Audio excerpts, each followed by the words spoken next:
drifted alarmingly in the betting was, Felsted in the morning continued to drift. It was late on the exchanges to lose. It was something you'd see in a Dick Francis novel, Charles Buttons.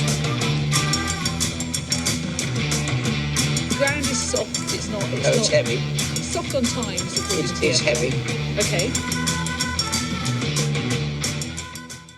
Oh, hello. Yes, it's that time of week again. It is, of course, the Sunday Sermon. And myself, John and Chris will be chewing the fat this week over everything that's taken place in British racing and chewing over the good topics. And also, we've got a special treat for you as well on this show. Mr. Thomas Savill will be bringing his pearls of wisdom to us on this show. And I hope you enjoy what he has to say on the matters RE Racing regards to the racing tax. But before we get on to that, we must, of course, discuss the weekend's racing, John, where this is supposed to be a very exciting time for us flat beasts. The Dewhurst, I'm not so sure it was, though. I've had a job keeping this all in today. Go on. Well, they say it's been so exciting and thrilling and all the big prospects for next year. To be fair, I don't think it's bad Newmarket mating. I thought we saw some good performances in among the run-of-the-mill dross. There's a couple of horses that I've highlighted in my notes column that might worth a little look in the anti-post markets that ran earlier in the week. I thought today's fair was okay, but I would be hopeful that something had come through that would shine a bit of a light on it rather than what we've had so far, because if Yuan's the best we've got going into next season, I think we're in for a fairly dull season. He's like Chaldine without the charisma. I like that. Chaldine without the charisma. The thing was, for this, on our tipping show, we was very strong on Stard, 7-2, backed into 7-4. It's going to win 9 out of 10 of these, isn't it? Yeah. It's just one of them things. It ran 5 of the 7 furlongs quicker than the winner. The 2 trips were unbelievable, really, weren't they? Gustad pulled out for at least 3 furlongs. I mean, Sowian took like 3 furlongs to get him back, which is never a good thing at Newmarket. And Yuan never put a foot wrong. He was really professional, as he was at York in the Egg. But I don't think he's got any better than when he won the Acom. No, he's repeated that run, the Acom run for me. Stard obviously overturned Zavateri form at the Curragh. Yeah. On the quicker ground, Exceed and Excel. We saw he went on it at Ascot. He was fine on fast ground. The only thing that shocked me was how keen he was, because I wasn't expecting that. I think that was his 5th run, wasn't it? Yeah, 5th run. He went over the top, you know. Could be. Do you reckon that's what happens like with horses in a long season? They kind of just do that? They get a bit sweaty before and they can lose the fucking plot in a race. You know? They've had enough. They don't want to race professionally. They just want to fuck off to winter quarters, really. Yep. So that's the impression I got. Yeah, it's frustrating, obviously, for us punters that backed him and rode in with some nice prices. It's difficult to call with these 2-year-olds. I mean, I'm saying he's had enough for a year. Wouldn't be a bigger shock if he turned up at Del Mar and won a fucking Breeders' Cup, would he?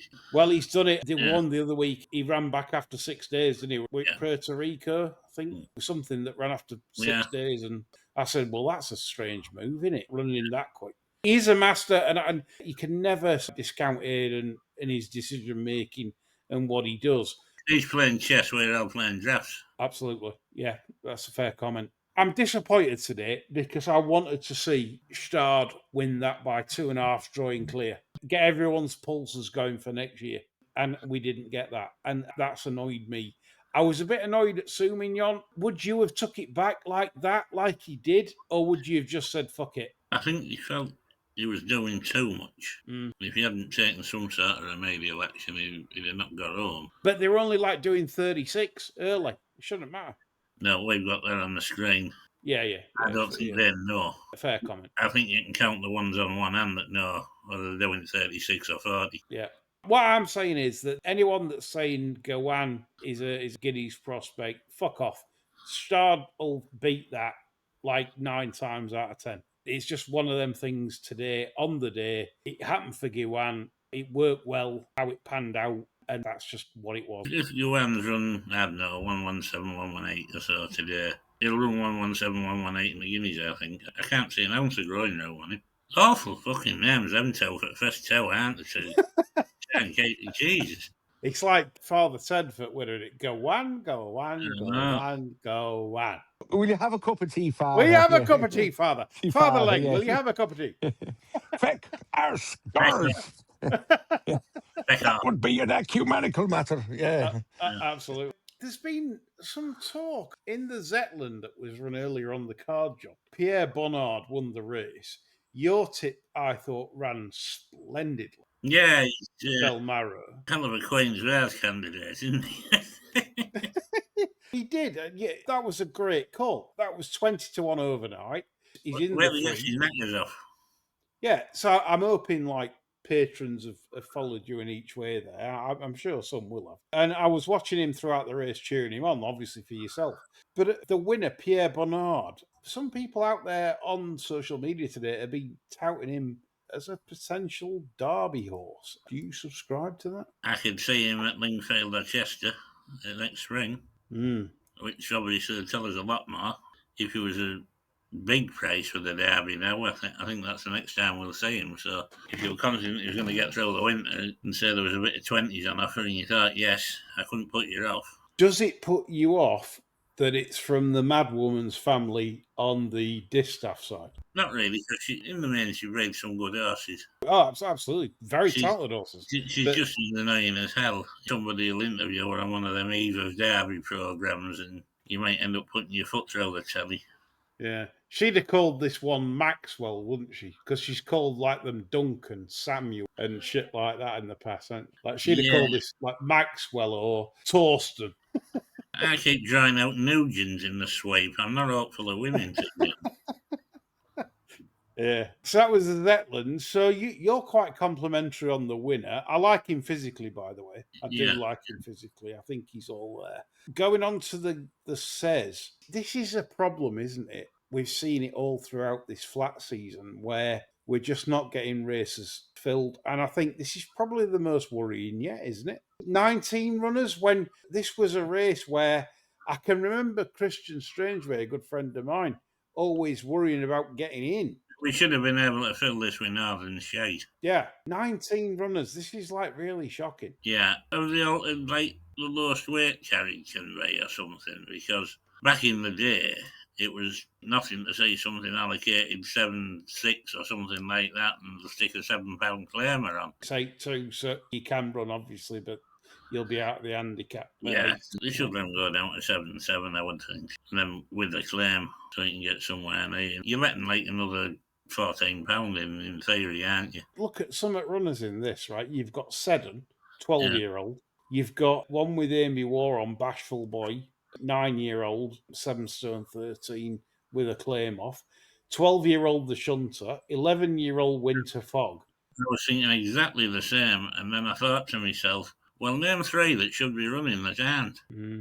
I couldn't quick. I had to really fucking dig and think about it and think back to Ascot Stakes and races like that. Most of the ones I could think of were Willie Mullins's. So it's on its ass. I don't care what anybody says. Nobody's trying to buy a staying type at the sales. They all want the Coventry winner. They should be trying to buy staying types, though, because that's a money ball for Australia. Yeah. In the current climate, if someone said to me, do you want to buy like a speedball? Speedballs cost money, though. If it does a good breeze, you're paying plenty for them. Yeah. But if you buy a boat, the boat has got time to mature and then you can sell. Like Aussies love the stayers. They're still like building up their staying population. They know the breeding on the UK and Irish side regarding stayers is superior still to the rest of the world. How long that remains is certainly a matter of concern, which is why we're highlighting this. But at the same time, that'd be my choice. If someone said to me, Lee Keys, we're going to get back involved in a horse, what are we looking for?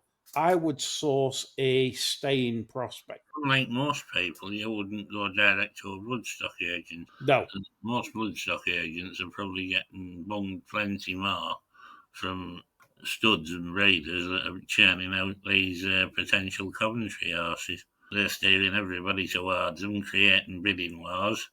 Well, everybody needs a wheelbarrow to take it home, and meanwhile racing burns to the ground. Let's move tack then from the review is we've not really much else to say, I don't think, unless you have on anything else this weekend, have you, John? It's all in the column. We're going to go on to the sales this week. We saw Godolphin actually coming alive for once. Godolphin have been Sleepy Hollow there for a while. They've not been that active, but this week they've gone absolutely Herbie 53 along with Ammo. What do you make of it all? Well, Shaky turned up like he'd been working in the yard, didn't he? Yeah. In his yellows. He looked like Ali G, didn't he? Yeah. Respect. He's obviously had a look around and he needs to get some horses bought. Doesn't bode well for what he has as yearlings coming through with 2-year-olds next year, does he? For his own bread. Is that Godolphin then that's worried? That's why they've had to get heavily involved. Well, if we were in charge of Godolphin and we were happy with our roadnights and put on the ground, we wouldn't be fucking about lumping on at the sales, would we? No, it's true. What do you make of the Ammo thing then? He carries on. Well, he's got to keep going, hasn't he? In all fairness, he ain't got a horse this year. I can't remember anything showing up well in a 2-year-old championship race, to be honest. I could be wrong, but for all his horsepower this year, he didn't have a winner at Royal Ascot, did he? I don't think he had one at Goodwood, and I don't think he had one at York. These back-end meetings, certainly he hasn't won anything of note yet. No, and the coupon on that first 10 million quid or whatever, it has to be paid, doesn't it? It's got 12 months every year. It's got to pay his interest. I mean, fuck me. Chris, what's that? He is effectively borrowed the money from a hedge fund to make these investments in the bloodstock market. But they're not investing, they're lending in the money. And I think the interest payments, 10% a year? He's got to pay on that, win, lose or draw. Oh, yeah, of course. We put on this, didn't we? We did. Fucking hell. If you're that hedge fund that's lent that money, you're going to be shitting yourself, aren't you? What's he going to say to them? How are we getting on? You're going to be shitting yourself if you're a pensioner, your money's in that hedge fund. Fucking right, yeah. You think, fuck me. Never cease to amaze me how the financial industry are so fucking stupid. They'll cut you for a quid, but you come someone in breezing in wanting to borrow 100 million quid for some fucking pie in the sky bloodstock scheme, and they go, yeah, okay, how much do you want? Fucking, oh God, I've dealt with those sort of fucking idiots for years, and they're all called Chad or Aaron, and they're all kind of ballsy and let's hook up at fucking 9 a.m. Pacific time, and they're all fucking Harvard Business School ming-mongs, absolute fucking cretins. Ming-mongs. Yeah. Ming-mongs, that's a great word, Ming-mong. Yeah, fucking. Ming-mong, everyone calling. Ming-mongs. Why I reserve particular contempt for these people is that they come across, they're all kind of ballsy businessmen, but guess what? They're playing with someone else's money. They can all be kind of shrewd nuts. Hey, I'm a hard ass. We'll kind of nickel and dime you right to the bottom here and get the best deal. Yeah, because it's playing with someone else's money. You put your own fucking money in and see how good you are. And the answer is 99.99% would crash and burn in 6 months. I guarantee it. So I've got absolute contempt for hedge fund managers and all these other fucking wankers. They're bluffers, all of them. Every single one is a bluffer. They are betting shop punters with a very good tailor. That's all they are. Yeah. Their opinions are largely worthless. And the only ones whose opinion is worthwhile are the ones that are front running, Wall Street style, which is obviously frowned upon and thoroughly illegal. That are the only ones you'd want to listen to. The rest of all the charts and quant merchants, fucking idiots. They're all morons. We'd like their suits, though. Oh, I'd love their suits, yeah. We used to work near Savill Row, and I used to wander in there and pretend I was interested in buying a suit. And then they used to come out the third time and say, you fuck with my plastic belt and base shoes and cheap watch. Fuck off. Yeah, fuck off. Waste our time treading dog shit on our carpet. Piss off. You go into Savill Row, then you walk in, and is it like what they do on movies? And they come out with the tape measures. Oh, sir, suit you, sir. I tell you what it is. There are some quite trendy ones there. But if you go to the sort of the older ones like Huntsman and I think it's Kilgore and Anderson, the ones that sort of did sort of Gregory Peck suits and all that. They're still very, very, very traditional. But I used to get my suits in better times. I used to have my suits bespoke round here But the thing is that the guy that ran the tailor's shop, the trick is in the cutting, right? Anyone can sew a fucking suit. It's the cutting. And it's the hand cutters that are ones. And all your kind of old Jewish boys, and they're fucking brilliant. They're better than laser cutters. So you used to bung them a few quid. And when after hours, they used to cut the suits for him using the Savill Row cloth and all the Savill Row kit, using Savill Row skills for pound notes. So you used to go up there late at night, collect the bits and assemble them. So I had effectively quasi Savill Row suits for 400 quid because they're all like using Savill Row cloth and cutters. So yeah, it's brilliant. Excellent. Yeah, There you no, go. it's good. There Great you go. story. So wait. Well, we were saying about Ammo being in dire straits, really, and having they really need to come up with a champion in this little buying spree, don't they? 100%. If they don't do it next year, if they don't have a champion next year in any shape or form, it's been a complete disaster. Absolute disaster. Let's make no bones about it. You cannot spend that sort of cash. He's not close to getting the stallion. I know he's got Nope. King of Steel there and that other thing, but I mean, they aren't stallions, and they won't be. His Broadmare collection, well, you look at that thing, he paid 4 points somewhat for Float the Irish Oaks. Well, Jesus Christ. She died after that, didn't she? To all intents and purposes. The agents seem to have got him under their spell, and he's there at every sale laying it down, isn't he? It is bizarre. I mean, it's the purchases he made, and we're sort of after timing a bit, but although we did say at the beginning, are stratospherically stupid, aren't they? You look at it and you think, why? There has to be. I'm not a clever person. So my default position is, okay, I don't understand it. So it must be something that I don't understand. If I think it's shit, there must be something behind it, but I can't see any rhyme or reason to it. There doesn't seem to be a plan. No. When the Sangster Syndicate started doing this, Yes. it was obvious there was a plan. They were trying to buy baby stallions, and they weren't interested if something was going to win 5 Groat ones as a 3-year-old if it didn't have a stallion's pedigree.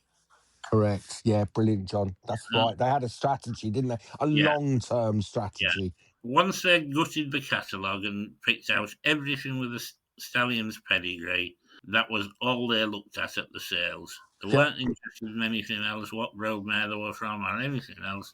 Then it was down to Vincent O'Brien and Tom Coper. Yeah. Exactly which ones they were going to bid for. They're empire building, weren't they? They're looking for generational kind of success. Yeah. I just get the sense Ammo's just trying to spin it up like a punter. I hope we have a few winners this year, you know. And right the way through it, since 1975 when it started, John Magnier, any mares at the purchase, fillies, it's written through him like Blackpool Rock. They've got to be from hard-running, durable families. Perfect. And that's all there is to it. Yeah. But they've stuck to it. Yeah. Yeah. And it works. So just because you come along with a big bag of money, it doesn't automatically give you the decades of knowledge. And you can't buy it in either, John. That's the thing. No. There's no amount of money that you could offer anyone associated with Coolmore to say, hey, forget Aidan O'Brien and Table, come and work for us. This ain't going to happen. There isn't a bloodstock agent that's ever walked the earth that would come close to Vincent O'Brien as a judge of yelling. Yeah, there you go. You can't buy it. You can't buy it in. So it doesn't matter. You got a blank check. These people are not for sale. They're not available. You've got all the money going into the sale. You can probably outbid them on anything you want. But the ones they look at are getting looked at by a fucking mystic. Yeah, that's right. That's the bottom line. And they're just so much better.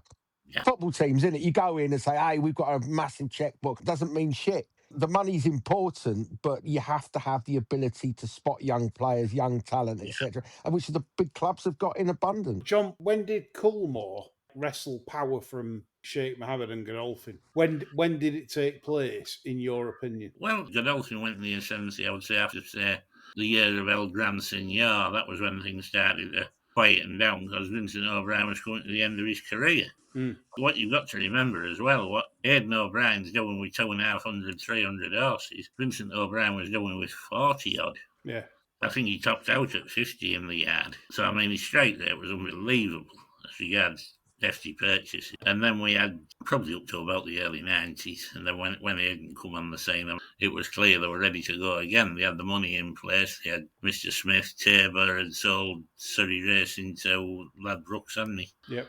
Arthur Prince, the coral table, yeah. Stavros Niarchos was still there, wasn't he? Yeah. And there were always going to be too much for Godolphin, because even without Vincent O'Brien, they've got potentially the best trainer around in Hayden coming through. And you've got John Magny, that's probably the best stallion master that ever lived. Yeah.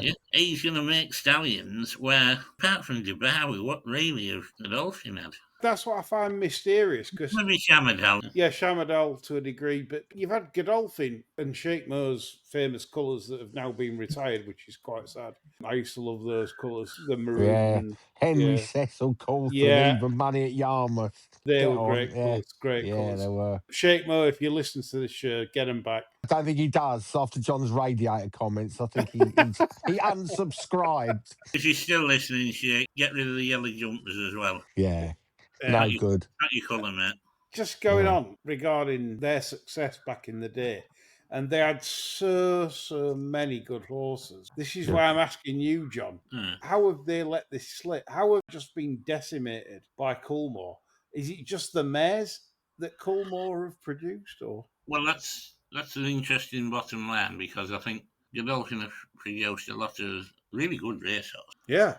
But how many of them have come through with Stallion? Fantastic Light was on a par with Galileo and beat him in the Irish Champion. Yeah. What did he say? I know, exactly.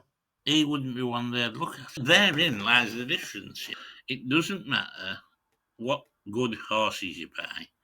They've got to have the bloodlines to make stallions. Otherwise, you're at the fucking sales again next year. And eventually, no matter how rich you are, you're going to get fucking sick of parting with it. Great advice, again, from my guru there in Jonas Lang regarding pedigrees and why Coolmore have it by the fucking bollocks. So, Mr. Ammo Man, Mr. Keir, I wish you well. Anyone that's pumping money into the game should be supported. I wish him well, because there's so many people down on him. Yes. So they're basically coming in as new money, because we know what this sport's like. Yeah. Very insular, it's snobbish to a terrible degree. He ticks loads of boxes where they're not going to like him and they don't want him to do well, and they're queuing up to rip him off, and it's awful. I want him to have winners. Yeah. So relating to this now, coming on to the next part of the show, we're going to be joined by Mr. Thomas Savill in a moment. Rap Podcast preludes this in terms of the amounts being spent at the sales this week, John, will hardly give Rachel Reeves the impression of an industry dying on its arse when it comes to her thoughts in the levelling upwards of the gambling tax. Well, if racing's doing any sort of lobbying to the Treasury, they must have been active this week, speaking to Treasury people and saying do not be taken in by the amount of money that's been spent at the sales. Driving it home by showing them prize money comparisons from 10 and 20 years ago as to where we are now, how the number of foals are declining, and what the projections are for the number of foals declining, what the projections are if she ups the tax and all the rest of it. Because if she's left to her own devices, she will only see that, I promise you. And then the tax is going up. Yeah, I think without further ado then, let's bring in Mr. Thomas Savill. Quite an important topic, as you know, listeners, that if you've been following the racing tax debate over this year, Tom Savill has produced, I can only describe as an outstanding document, which you need to go and read, because this has got some absolutely fantastic evidence-based on the future of racing in terms of prize money, in terms of levy back to the sport. And it's called Securing Racing's Future. And Thomas Savill is joining me now. He's wrote this. This is an extensive document. And very pleased, Thomas, to have you on the show. Welcome to the Bar Stew. Well, thanks very much for having me, Lee. And thank you for the kind words there. Just to say quickly on that, so if you go to Plumpton Racecourses website, where I'm a director of, the document has come in an official capacity from Plumpton Racecourse, and it is available on our website, hopefully easy enough to navigate, as well as an open letter that we've written to the BHA Friday, and we've published that letter there as well as on X. PlumptonRacecourse.co.uk. That's the one. It's not the most complicated to find that one. You do get more complicated web addresses. Going through this document, it's pretty damning from your very self in terms of where racing lies, in terms of funding, etc., etc.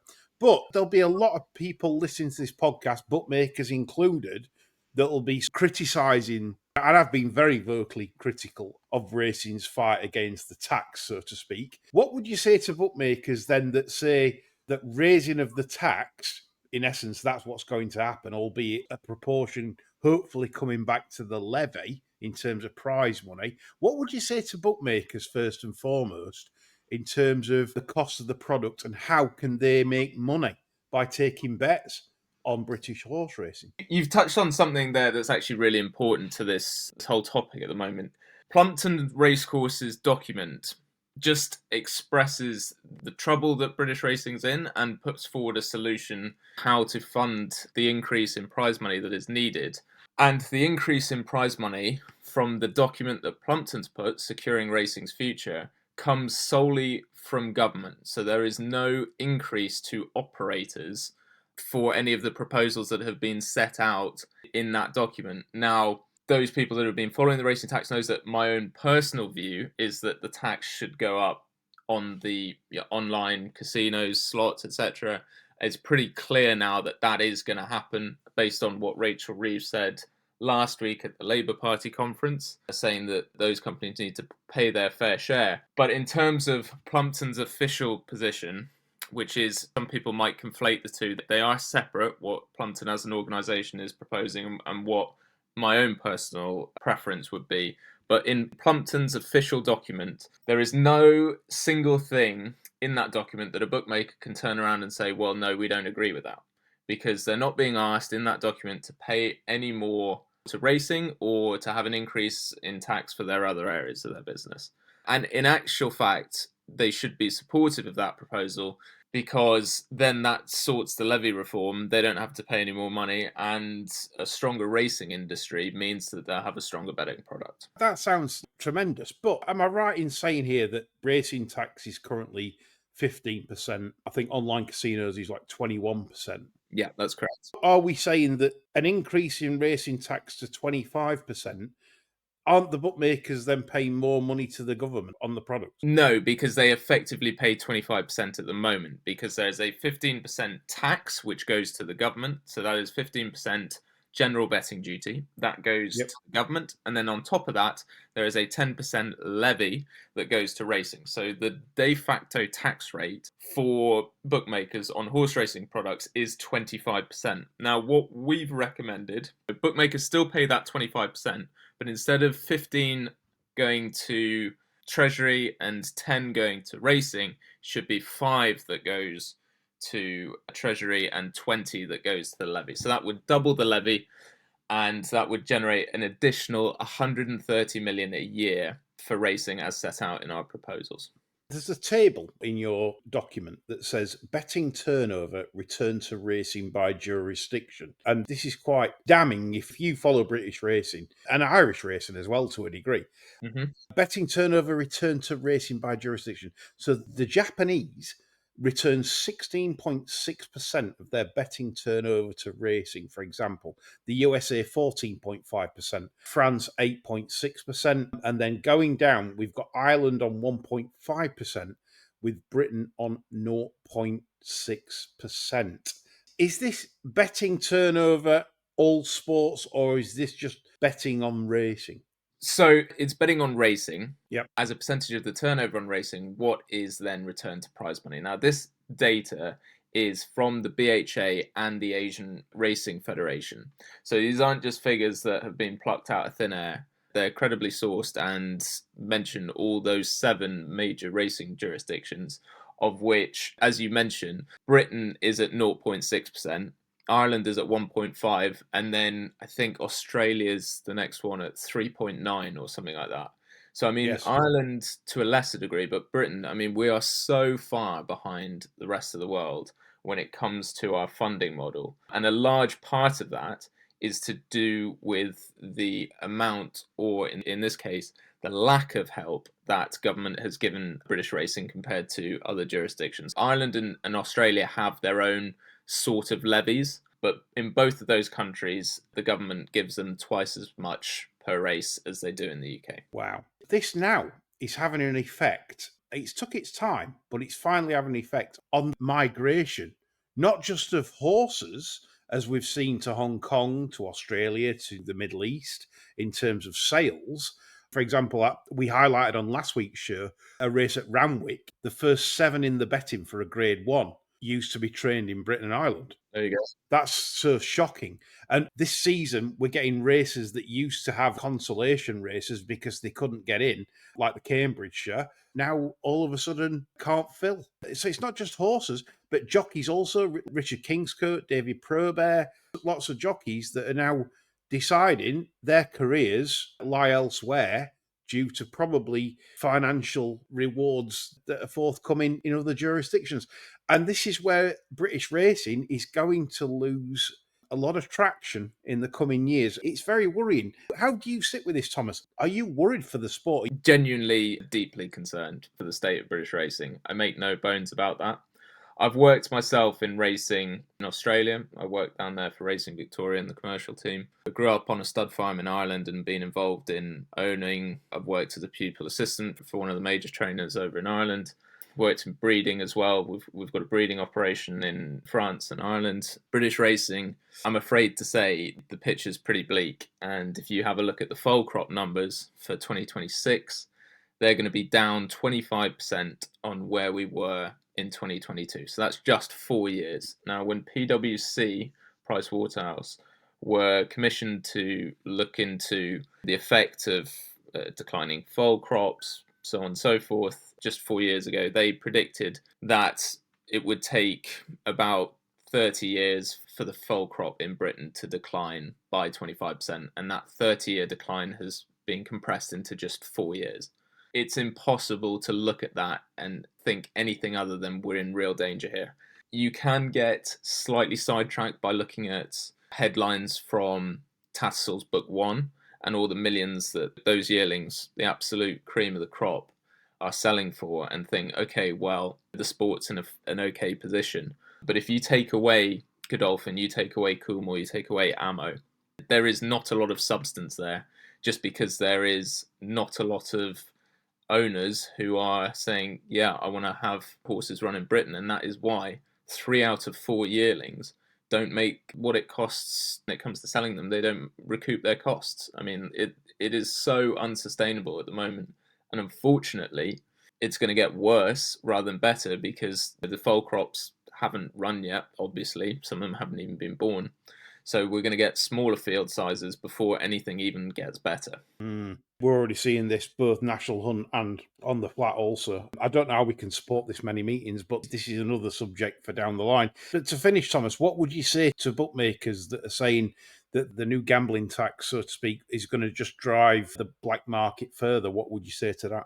Anyone who's interested in looking at that should go and read reports done by a company called YieldSec, and a guy called Ishmael Vali, who's the CEO there, a very bright guy. He's put together a bunch of research that sort of is looked at the black market for a number of years now, and he doesn't believe that increasing the tax drives punters to the black market.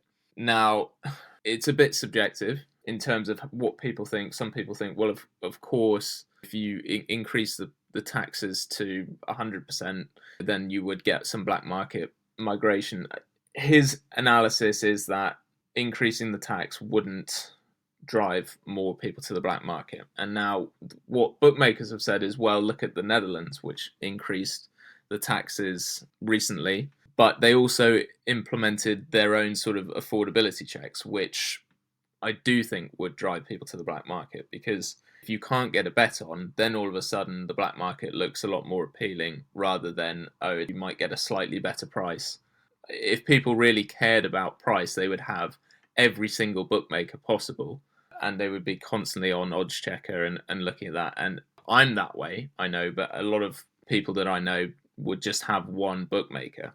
So to answer the question in a roundabout way, it's pretty subjective, but there is no credible evidence to say, and this is the key, that raising the taxes will drive black market growth. Thomas Savill, been a pleasure having you on the show. This has been really good. And obviously I'll bring John and Chris on to discuss what's being said in this short interview. Thank you very much for coming on, Thomas. Thanks for having me, Lee. Cheers. So, John, Chris, after listening to Thomas there, I'd like to get your view first, John, on this. Obviously, it's a very difficult thing for racing, but I think Tom Savill comes from a good place. I do. I think he's acutely aware of the need for racing to not walk down the path with the boatmakers, because that's where it's got racing now. I like his plan.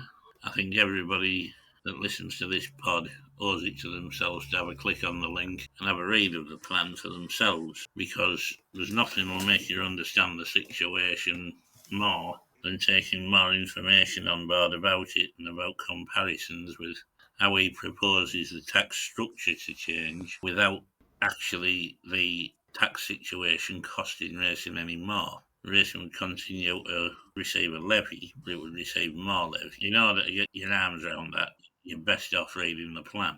It's refreshing to see somebody who's aware of the situation racing finds itself in and aware of the need for drastic action, because we're seeing it now. We're seeing tighter margins in the books all the time. I think what's happened there, I think the bookies have realised they don't need affordability checks to get rid of cloud up punters. All they need to do is tighten the margins to such an extent that nobody that's closed up wants a bet. Yep. And then they're left, for argument's sake, they can go 6-4 each of 5, and the people they want will still play. I know that's an exaggeration, but that's the principle that they're going to work on if this doesn't go to their plan. And they'll probably still implement it anyway, because they can. Yeah, I think Tom speaks so well. I urge people to read his document because it shows the plight that racing is in. One of the damning things that I read, I couldn't believe what I was reading, that 0.6% of revenue, chaps, goes back into racing. It's the lowest just about in the world in terms of getting turnover going back into racing. When the boats are in the hands and telling you how much they contribute, it's unbelievable, isn't it? It's stunning, isn't it? 0.6%. Yeah, if you didn't know, and I didn't know that figure till I read that, you listen to, you put so much into racing, without bookmakers would be suicide. Well, would it? No. And 0.6% says it wouldn't. And I thought Savill speaks really, really well. And I think that is, for me, and I'm not party to all the documents that you guys have seen, but I would say that's the best synopsis of where we find ourselves that I've read anywhere. And I would urge anybody that doesn't really have mastery of the subject or wasn't sure, go and read that, and you'll be clued up once you read that. The proof of the pudding, you don't have to look at like Bet365, what the owner chooses to pay the CEO. Yeah. To what intent is that improving anybody's game? Because basically, another 5 to 10 years of that, the only thing that will achieve is that the CEO stand on a big pile of £50 notes and look down on everybody in the fucking country. Yeah. It's extraordinary, isn't it? But I think the point you made earlier, John, is a really good one when you said that there's a light bulb moment for bookmakers. And you're right, regarding they don't need affordability checks. Basically, all they've got to do is sell £5 notes for £6. And there are people out there that will buy fivers for £6, and they're the people you want. If you make the game utterly unpalatable for the people you don't want, which are the ones that load up, ta-da, you've got it, haven't you? The parallel is, if you said this before, Nigerian, I think was it 421 scam? I can't remember. Basically, you get the email, my brother's a prince, and he's in blah, blah, blah, and it's my brother is a prince. Yeah, all that. Casual racism will defy Apple's clean ban. But basically, these emails are ludicrous. They are riddled with spelling mistakes and riddled with grammatical errors. And you and I will receive that and go, what a load of crap. They could have at least done a better job. But the fact that we continue to receive them means that some fucker is precisely. And I spoke to somebody involved in the scamming industry, but a policeman that specialises in this in Scotland Yard about a year ago. And he said, you're missing the point. I said, well, what do you mean? He said, they are deliberately written to appeal to people with single-digit IQs. Right, so if they made a decent job of it, right, that made it semi-plausible, they'd be inundated with people going, oh, tell me more. We don't want those. He said, because basically that takes a lot of time to weed them out. We just want morons. So anyone who replies to a self-evidently stupid is a moron. So they straight away funneled out all the time wasters and just collected a kind of an audience of absolute cretins. Basically, if you were going to do a public information film warning the people at risk of these things, you'd want Jane Goodall fronting it, wouldn't you? You absolutely would, wouldn't you? And I never thought of it that way. It's pitched to catch the idiots and to weed out anyone who might think, oh, want to do a bit of research into it. So, yeah, interesting. Yeah. Good stuff, chaps. There's a lot of bookmaker process. I did highlight in the interview about bookmaker costs to service punters. It is an issue, and this is something I am sympathetic towards bookmakers on. This is not something I just dismiss lightly in terms of taking bets off punters. It has to be viable. They've lobbied Treasury for decades, like, so they can lobby Treasury over that. Yeah. They've got their lobbyists. We do not have to work hand in hand with them. Racing needs to thrive, and unfortunately, the figures show racing isn't thriving. You can see that with the field sizes. We highlighted on last week's show that the first 7 in the betting in a Ramwick Group 1 were formally trained in Britain and Ireland. People are blind to this, and people aren't listening or watching this. And then it's the old adage, everyone then wakes up when it's too late. And we've been saying this for years. You had in the Randwick situation the fact that the heritage handicaps can't fill. And you'd say, if you were going to describe racing, you'd say, he's like your old favourite family dog. And Digby. He's got to the stage where he's getting on your nerves, he's lost control of his bladder, he's pissing all over your carpet all the time. You give him a feed, he spews it up. So you decide the best thing to do is tell the kids that the operation he needs costs the same as a PlayStation 5. Oh, it's horrible. Oh, dreadful.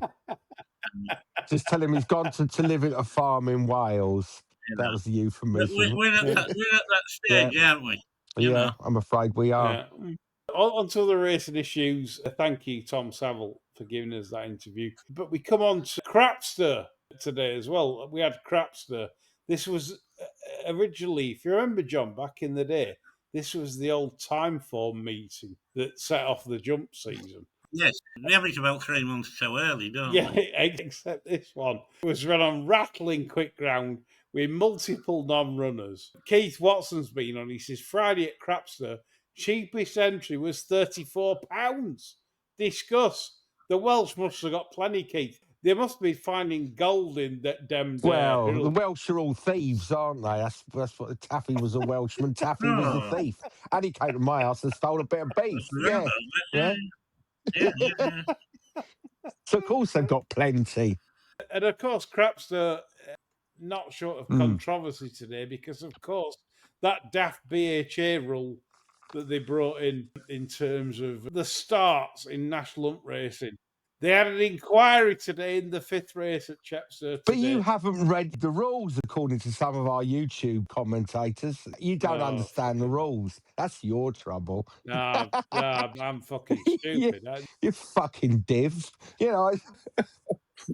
I just can't wait for these divvies that are fucking commenting on this, right? Example, it were a 72 quote that was deemed a runner. It's planted itself at the start. They had an inquiry. Imagine casual punters. I've backed a winner. Pay me out, you fucker. Wait. Yeah, wait. Terrible look. But secondly, what about this for him running better? Right? Imagine that. You've took 101 on the running as one gone. Yes. You've had £700 to win 7. Yes, because that's my sort of bet. Yeah. Got the 7 note for a portion of chip to the cat. But you haven't got the 7 notes there because the BHA stewards are then reconvening saying this is a non-runner and you'll get a run 4 on your in-running price and you will lose. Was that the one that went down at the start then? Yeah. Was it a non-runner? No, it was deemed a runner. Oh, that's complicated. There's going to be a time where some fucking idiot steward, because this is what you're doing. And by the way, on Twitter, this is hilarious now, BHA stewards have turned the replies off on Twitter. It's like politicians, isn't it? I'm pleased to announce that... I'm pleased to announce this runner is now a non-runner. Yeah. So on the sparkling roll, if that one had whipped round and then jumped off, it'd have been a non-runner. Presumably. after having a better chance than he had I when don't he went know. down and refusing to race. It's so vague. I've been a professional punter all my life, and even I couldn't probably rule on this properly. I'd even get it wrong. So how the fuck is like Tarquin Smith Jones gonna fucking get this right? Poor old David Toft writing the analysis in the post hasn't even attempted to have it No. to unravel it. Yeah, He's just there's no one can get this right, and there's a reason no one can get this right because it's so fucking subjective. It's a bucket of piss. It literally is. It is just ridiculous. Well, actually, what I wasn't actually going to comment on that. I was actually going to say I've just unbuttoned my shirt and 3 French fries fell out. Fuck knows what that came. You've had I had McDonald's, though. McDonald's, You've but had hours and McDonald's. hours and hours ago. Yeah, I think Tuesday. it might have been. I thought it was French fries. And I think there might be some lettuce as well. Fucking hell. I had a shower this morning. I don't know Yeah. where these chips have come from. I did have McDonald's for lunch, but I don't remember dropping burger and, well, maybe I did, and chips down my shirt, as it actually underneath my shirt. There you go. Something for later, I think, after the show. Chris, I'm a I reckon it's your family that are like shoving things in No, your they like do. They clothing do. items. Hemlock, You know, strychnine. They're trying to iron me out. I I think. hope he's in lettuce, Chris. you know what Yeah. they're like. They love I'll like be like fucking the taking White piss House out of you. farmer, like Jeremy Bamber. My miss will come in with shotgun and fucking blow us all away, I'm sure. Yes. Yeah. Imagine going out on the pole and you think, oh, my shirt's not opening Those up. And days are pull it open and way, three way in the chips come out. past. But yes, if I'm removing my shirt to a young lady and a load of chips fell out, although round here, I think I'll get you over the line. Honestly, portion of chips. Maybe around that places it would seal a vagina like a Pharaoh's tomb, wouldn't it? Honestly, be like Zippy's fucking mouth round here, I promise you. We haven't done that for ages. There you are, 30 quid, please. Bills Yeah. at the post. We recorded a Deneen pod the other Yes. night, obviously, for we did. November on our sermons, and you annoyed me because you didn't do your fucking Des No, I Donovan. wasn't going to do that because that's like sort of going to a Chinese restaurant and go, oh, Johnny, chop, chop, fried lice twice. I mean, it's just disrespectful, isn't it? I wouldn't do that because I think it would be disrespectful, yeah. I wanted No, I know you that, did and you because let you me just down. got that sort of person, aren't you? I'm all about respect, Lee, you see, all about valuing other people's contributions, sort of making cheap laughs. And the real reason is I forgot. I was going to do it. I had a little skip, but I forgot about it because he was such an interesting character. We kind of just got swept away with his tales, didn't we, really? It was good. Des Donovan. Yeah, you're a man, fucking. Hey, fucking, yeah. Hey, you're a man. Yeah, hey, fucking. You just have to say the word fucking after every word. That's it. That's all. Hey, fucking, hey, yeah, man. fucking. Yeah, Hey, man. fucking. Yeah, that fucking has. Hey, fucking. Have you could fucking. Yeah, exactly. Straight out of the phrase Do you book, know what I isn't it? love with Irish, though? Like this tremendous, aren't they? It's like the last day in Fairy and House. Johnny Denny says, yeah, the last. What does that mean? Fucking the last day in And Fairy this House. half they'd be tricking with him. Tricking with him. You know, I love that. They're tricking with him. They'd be tricking with him. Yeah, fantastic. But of course, Des Donovan's first name is Julian. Did you know that? Honestly. Julian Desmond Donovan. Yep. He doesn't look like a Julian, does he? No, JD Donovan. Why has he called himself Would Des, you call then? yourself fucking Julian? Come on. Well, I've got a mate called Yeah, I know, Julian, but he's an idiot well, there as you well. go. Yeah, Julian Wilson and your mate. That's it. Des is better, isn't it? Des is more a kind of a roistering Irish trainer, yeah. It kind of rolls off the tongue, doesn't it? Hey, Des fucking Donovan. Des Donovan there, you know, fucking. Yeah, you're fucking Yeah, your man. fucking your man, you know. cunt. I'd fucking seize it outside. I'd fight any man on this fucking side. Apologies to our travelling community listeners. Yeah. There you go. All of the show, Stupid, yeah. of course. Ridiculous. More listeners coming up. So Crapster, of course, produced Good to Firm going today.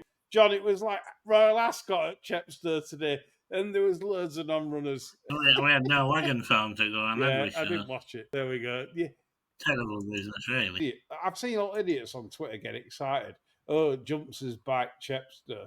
What fucking morons. Yeah. Come on, man. The jump station before the Hennessy is like a fucking laptop on 4%. Yeah, it is, isn't it? It's awful. Soz, guys, but you are really fucking Ming-mongs, all of you. Fucking Ming-mongs. The new Barstew's watchword, Ming-mong. Yeah, fucking Ming-mong, yeah. We like that one. Going forwards then, Ivor Weatherly has been on. If that's his real name, I'll stand Yeah, chatting. Ivor Biggin's his real name, but he's too embarrassed. What did you make of Frank Spencer on ITV's coverage? I didn't see that. John, did you see that? No, I didn't. What was he supposed to be doing, mate? I don't know. I've not No, seen it. I've not didn't seen watch it at it. all. Don't know what you're on about. If form's anything to go by, they'll give him a go for it when he retires to slot him in Oh, as a yeah. presenter. I don't know how sort of chatty he is. I'm only guessing, but that seems to be what they do, doesn't it? Yeah, they give anyone jobs, really, don't they? If you're a jockey, that's it. Jason Ayres has been on. He says, "Is it about time other racecourses took a leaf out of Kemp's And built houses on it. All right. using the coloured American-style numbered saddlecloths? I find this a far easier way of identifying horses in running than relying on jockey silks alone, which I may not always have to hand." Okay. Fair point. Not a bad idea. Fair point. Cannot argue with that. Anything that helps the punter, that's what we do this show for, really. So the BHA seem to be hell bent on fucking the punter course. over with this new non-runner fucking start rule on the national hunts. Yeah, I can go with that. Why not? Yeah, if that helps you, that helps others. Why indeed not? Here we go. We come on to the squeeze on punters. Councillor Woodman, he loves the yellow sticker in fucking Marks and Spencer's. This man, you will see him at closing time. Yeah, at well, they Marks give it and all away Spencer's. or knock it out. Yeah, he's Yeah, there. yeah, fucking yellow Fucking sticker. circling the shop at Councillor Woodman. 4:59 p.m. He's there, Yeah. like circling the shop, and they He buys his turkeys at closing on time Boxing on Day. Christmas Yeah. Eve. This is what we're dealing Oh with. my God. Councillor Woodman, he said early prices are getting tighter. Industry SP is shocking. A punishment beating for racing by the bookies for daring to challenge them. It's a fair point. I don't get the bookmakers on racing right now and the challenge they are showing racing. They're moaning, complaining about the tax. They don't want to take bets. Well, say they want to show racing who's boss, and this is their way of doing it, and this is what we're dealing with, and this is why we shouldn't be in partnership. I think that's it. The BHA should never sanction any of this. It should still be SP reporters, and it's a load of bollocks. I don't normally mention them, but the AK Bets podcast, right? So you've got a podcast here, right? That's supposedly the Racing Room. That's the name of the podcast, yeah? The Racing Room. They're a racing podcast, aren't they? Well, you assume so. The clue's in the name. This is a bookmaker that won't price up races until midday Go to the onwards. foot of my stairs, really. Good Lord. Yeah, it's bullshit. It's absolute bullshit. He's not standing out on his own there doing that, is he? Yeah. Oh, I thought there was one other doing it, or was that just a one-off? There might be one or two others. In general, it's like... Is he doing that? So what's the logic? So I don't understand. Why is he doing that? Well, because they're thick. Okay. The point is you don't employ people that can do odds sufficiently on horse racing. So they're frightened of getting knocked over. That's what essentially, yeah. Yeah, but at the same time, they don't invest in racing. They don't invest in the product because they've got the slots. It's easy money. The slots are they are easy money. And so how the fucking hell do they do a podcast? You don't even take a bet in the morning. Yeah. Off your punters, off your site punters. Sorry, but it needs saying. If you're advertising yourself as a racing podcast, then be a fucking racing outfit. Yeah. Don't sit by and go, oh, well, I'm not going to take a bet. Fuck off. Yeah. John, thoughts? I don't know how bad this is as regards firms that aren't offering prices on the morning. It's a business-based decision. Clearly is. It's to do with tax and costs. Right. So what's the advantage in pricing up later? Is it just they can set a more accurate market, having reviewed the morning's business elsewhere? Is that the reason? I don't get it. I don't fully understand why, unless it's part of a study that's ongoing, or there's been a study and it's proven that it's more profitable not to. It's more profitable not to take any bets. It's maybe more profitable not to price up Before a certain time or whatever. Yeah, I mean, we probably find with our early bird service, it's easier to win than... Yeah, it is. You get a pick of the prices, Maybe that's it. I certainly wouldn't take our early bird service on. I'm not saying a business decision has been based on, the bar skills has got an early bird service, let's not do it, but what I'm saying is if we win, there probably is others that are, and they can do what they want, can't they? I mean, they have done for... I think you're being very defensive of these people, to be honest. No, I don't understand. I don't understand what the logic is. I'm not saying it's right, right, but I can only think it's yet another business-based decision that increases profitability. Or it's And some sort of political move. Let's make a stand and say, "What fuck, morning punters. We're going to teach racing a lesson." The point is, we don't understand why they've done it. Let me put it another way. Yeah, please, because I don't quite follow. You open a fucking shop, yeah? Yeah, It Yeah. costs you X, Y, and Z in whatever. operating costs, whatever, this, that, and the other. Some customers are profitable, some customers aren't. Right? Yeah. Why have you got the fucking right to demand that your business is always profitable? No, absolutely. Why? You don't have any God-given right. But my point is, I don't understand why they've done it. Is it to try and squeeze out successful punters? It's a genuine question. I don't know why. If that's the reason, then yeah, I agree with you 1,000%. They've got no God-given right to make money. And I think bookmakers have for so long gone wrong with this idea that they have to win all the time. I think the gross profits tax sales given them that mindset. We have to win. We must win. We will win. Yeah, if we don't win and you don't let Yeah. us do whatever the fuck we want, we're going to bet on the slots. And you can So piss we're with off. you, Lee. Absolutely, 100%. And we won't pay you, I don't know Whatever. what they call it, for the Yeah. pictures. Never known a business ever that's evolved in terms of. Yeah. I'm not on about fucking big corp. They're just behemoth. Yeah. But I have never known an AK Bet's evolve that has a divine right to turn up on a day-to-day basis and says, Make a profit. I'm going to make money and I have to make money on a year. That's not a business. it's Businesses not. have bad years. Look at Weatherspoons. Look at other companies. There's big concerns that go up and down, up and down. It seems like these bookmaking concerns are springing up and they've got a divine right just to print it. Yeah, the mindset is exactly that, isn't it? But it's an absurd mindset when you consider that the underlying product is inherently uncertain. It's the outcome of animals running across a fucking field. Sure. So why should you have any expectation of guaranteeing yourself a profit? It's insane. It would be more legitimate. Let's say if you were, I don't know, a pub in a busy city centre, you could quite happily expect to make a profit, providing your operating costs don't go up unexpectedly, you fall, etc. You know what people are genuinely going to spend money on in a particular pub, but not when there's animals running across the field. I mean, it's meant to be a game of jeopardy, isn't it? Uncertain. Neither side is sure what the outcome's going to be. But these kind of white label type online firms seem to think, well, I have to win. I will win. I'm going to make my business such that I cannot lose. Mad. Yep. Let's move on from the bookmaking scenario. Yeah, fuck them. Yeah, fuck them. Blogger. Fuck him as well. Yeah. Yeah. Apparently, he was in a battle with Quinn Bet this week. Quinn Bet or Quinn Bet? Quinn Bet. Oh, I preferred Quinn Bet. I think that's got much nicer. Luke Tucker's been on. He said, was he being crafty or not a smart move attacking a bookmaker given he's endorsed by one? The way I see it, he's taken advantage of odds that have been what you could call Palpable error. Palpable error, isn't it? palpable error, yeah. And he's obviously not a regular player with Quinn Bet because his account balance was naught. So he's chucked in a monkey. Yeah. He's placed it on Arsenal in the handicap. It was clearly, I think, set for another market.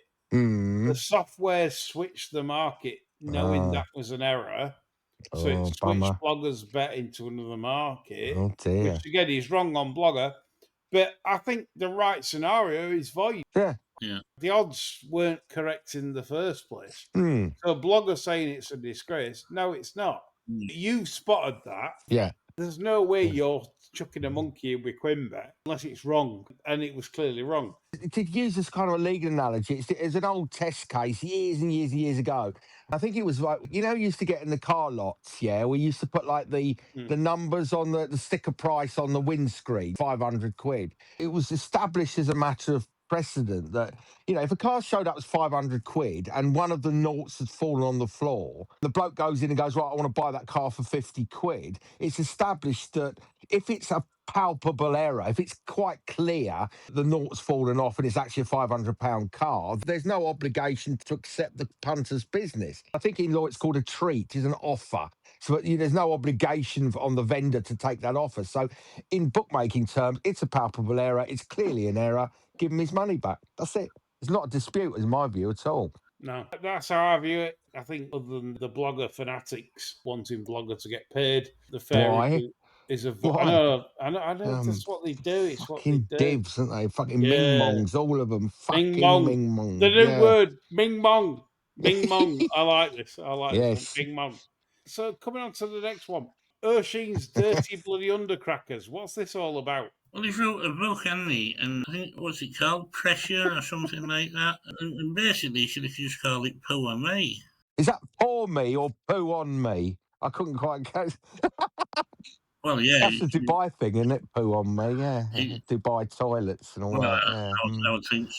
And apparently one of the chapters is devoted to the sorry episode where he produced his undercrackers soaked in blood after he kicked him round his local butcher's floor to explain his day away from the races when he pulled into the car park and then realised that if he actually got out the car and went into the weighing room, he would probably die from loss of blood. So he had to stay in the car and drive off. Okay. Which was coincidental. How fortunate. To get tested, wasn't it? Serendipitous, I think the phrase is, isn't it? But anybody looking to buy the book and want to find out exactly what he was arguing with that tray about, they'll be unlucky. Is it not? Because it's not in this one. It'll probably be in the next one. Oh, hopefully. I should look out for that. Follow-up one saying Poor Me is still the difficult second album, yeah. Yes. Right. So moving on to the final couple. Mike's been on, and this is probably one for you, Chris, here, right? Oh dear. Is it Mike Hunt? Is that his coming or is it? Mike Hunt. Yeah, we love that's Mike Hunt. Brilliant, that, isn't it? Yeah. Wayne Kerr. Wayne Kerr's another one. In fact, I would love to be called Mike Hunt. Which I would, yeah. Yeah. I'd fucking love it. That's a good question. What other names would you like to be known by? I mean, that's a better question. Mike Come on, people. Yeah, Mike Hunt. I'd like to be called Roland Ballesteros for no reason. I think it sounds really weird. Roland Ballesteros? Yeah. Everybody would think you were the third brother, wouldn't they? The skint one. It's like fucking, what's his name? Didn't make it in gold. Yeah, exactly. Yeah. The one that was a desperate disappointment to the pair. Yeah, like Ryan Giggs' brother or whatever, isn't it? He's always nailing his Two missus. handicapper, and you were always the one that's on the shit wage, and it's like you're watching Savill fucking winning everything. And he comes round and fucks your missus while you're at work and the shift on nights. He's coming around polling her, yeah. Yes. Roland Ballesteros. He's like the equivalent of Jamie Murray, isn't it? It is. Yes. Not quite as good, really, but no, but yeah. Decent. I play around a sort of two handicapper, yeah. Pretty decent. Carry around pictures of me brother. So Chris is known as Roland Ballesteros. I like this. I love this. It's a good name. Yeah, Roland Ballesteros. I think when you're advertising this pod, I think you should put on the strapline special guest Roland Ballesteros. It's one of the Ballesteros brothers, yeah. Because somebody will think he exists. Yeah, of course they will. Yeah, fucking you could spin a yarn with that, yeah. So what was it like growing up with Savill? Yeah, he's all right. Like, we used to play pitch and cut, and he's a bit better than me, but there you go. Yeah. Anyway, Mike's been on. Yes. He said about, like, he loves your cults, Chris. All right. We have one this week. We've got one at the end. So, okay. Right. He mentions one. Go on. Always been interested in the cult of trepanning, which involves drilling a hole into your skull to help expand your consciousness. Yes. Crikey, I think it was sort of at the time of electroshock therapy and all that sort of stuff. And I think in the Middle Ages they used to drill holes, didn't they, in people's head to release infection and noxious gases that would affect the brain until they realised that it invariably resulted in death. It's not the outcome, but yes, very good, yes. Did that precede bleeding or follow it? I think probably during, actually, but yeah. Go on, Chris, what's your cult then? Right, well, just a quick one. It's got the splendidly named, not as good as Roland Ballesteros, but almost the Process Church of the Final Judgment. Get on down that rabbit The hole. Process Church of the Final Judgment. Final Judgment, right? So a splendidly named man called Robert de Grimston and his wife set up this church in sort of near Carnaby Street, swinging 60s. It's a kind of a synthesis of sort of Christianity, bit of Satanism, Oh, lovely. a bit of Scientology. They expanded the franchise out to America, urban myths about ritual sacrifice.